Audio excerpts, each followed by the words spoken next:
اللہ سے جب مانگو تو اپنی اوقات کے مطابق نہیں بلکہ اللہ کی شان کے مطابق مانگو۔ قرآن پڑھتے ہوئے ایسا لگتا ہے کہ جیسے وہ دلاسا دے رہا ہو کہ میں ہوں نا تمہارے ساتھ۔ گناہ پر ندامت گناہ کو مٹا دیتی ہے، نیکی پر غرور نیکی کو تباہ کر دیتا ہے۔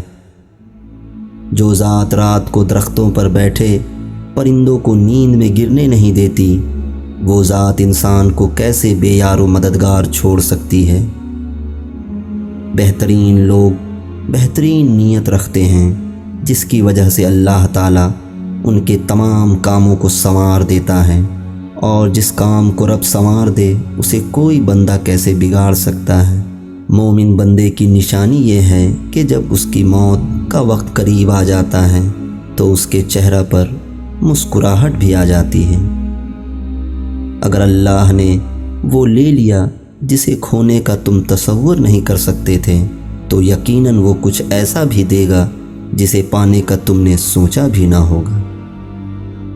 حضرت محمد صلی اللہ علیہ وسلم نے فرمایا، جس نے کہا اللہ کے سوا کوئی عبادت کے لائق نہیں پھر اس پر ثابت قدم رہے، وہ جنت میں داخل ہوگا۔ خدا سے یہ مت کہو کہ طوفان کتنا بڑا ہے، بلکہ طوفان سے کہو میرا خدا بہت بڑا ہے۔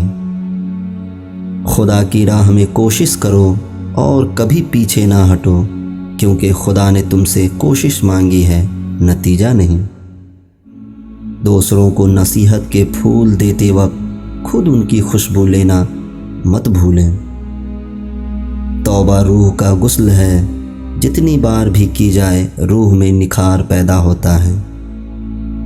آج کا انسان دولت کو خوش نصیبی سمجھتا ہے اور یہی اس کی بد نصیبی کا ثبوت ہے۔